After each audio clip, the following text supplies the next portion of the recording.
When teaching our students to be proficient readers, fluency is one of those areas where it's easy to miss the mark. I know I did. So today I want to walk you through some common mistakes to avoid when building reading fluency and what to do instead. My name is Geiger. I'm the author of Reach All Readers, creator of the Reach All Readers course and podcast, and my mission is to help you understand and apply the science of reading. Before we dive into the mistakes, let's define fluency. Fluency is reading accurately, at an appropriate rate, and with proper expression. Fluency has been called the bridge to comprehension.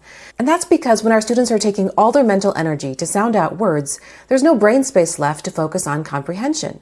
However, when they become automatic with word reading, then fluency can develop, paving the way for comprehension. And while we don't fully understand the complex relationship between fluency and comprehension, we do know this. Fluency is both a contributor to comprehension and an outcome of it. When students first learn to sound out words, they're anything but fluent. Just ask any kindergarten or first grade teacher. I love this quote from speech-language pathologist Alison Clark. They grunt and groan and sweat through the words.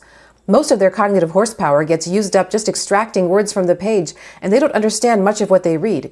It's certainly not fluent. It looks and sounds more like a hard slog than fun. That stilted, word-by-word reading can be a little bit hard to listen to, but it's important work. This stage is essential. Students have to work through it as they create new circuits in the brain. So we've laid the foundation, let's get into the mistakes to avoid. The number one mistake to avoid when building reading fluency is mistaking memorization for fluency.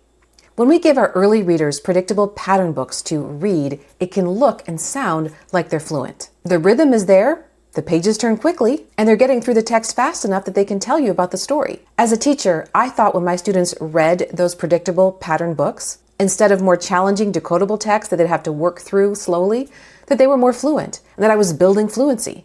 Unfortunately, that fluency was fake. If students can't read the same words in isolation, then they're not accurate readers. They're memorizing patterns and using pictures. Try as we might, and believe me, I tried, we can't fast forward our way to fluency. Children must build their reading brains by reading words again and again until they've orthographically mapped them. Mistake number 2 is focusing only on reading rate. Remember, fluency is about 3 things: accuracy, rate, and expression. Rate is just one piece of the puzzle. Researcher Jan Hasbrook says that pushing students beyond the 50th to 75th percentile when it comes to oral reading fluency norms, there's not much to be gained.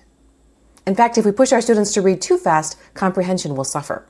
Remember, it's about reading at an appropriate rate, not a lightning fast one. Mistake number 3 is targeting rate when accuracy is the issue. You might be administering a universal screener like Acadience or Dibbles, AimsWeb, or FastBridge 3 times a year, and that's an excellent, important practice. Oral reading fluency is one of the measures on the universal screener. When students don't meet benchmark in oral reading fluency, the temptation may be to go right to an intervention that helps them read faster. But if the issue is that their accuracy rate is below benchmark, then we need to dial in first on word recognition. So we want to give a phonics diagnostic assessment, figure out exactly where those gaps are, and work on the accuracy piece before we work on the rate. Mistake number 4 is doing repeated reading without feedback. You may have heard that repeated reading is the gold standard for improving fluency.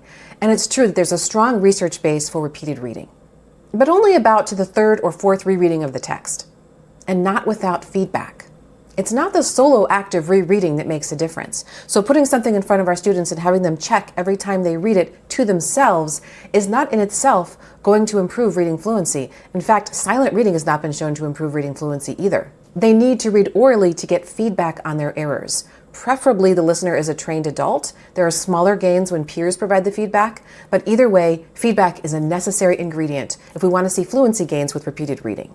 We're on mistake number 5, and that is neglecting fluency instruction altogether. We might assume that fluency will naturally happen when phonics skills are in place, and for some students that transition to fluency isn't a big leap. But all students will benefit from some level of fluency practice. You can build reading fluency first by working at automaticity, short, focused practice at the word, phrase, and sentence level. Students can reread their decodable text to have more opportunities to orthographically map the words in the text. Your students can do partner reading of decodable text or other passages with feedback from their peers. They can read partner plays. You can do whole class fluency interventions like the fluency development lesson. Intentional practice done consistently goes a long way. If you'd like to learn more about building fluency, you're invited to my workshop, The Fluency Formula. We'll unlock the formula for fluency development, and you'll learn strategies for building fluency from the word to the phrase to the sentence to the text level. Strategies that you can implement the very next day with individuals, small groups, and even the whole class. Thanks so much for watching, and I'll see you next time.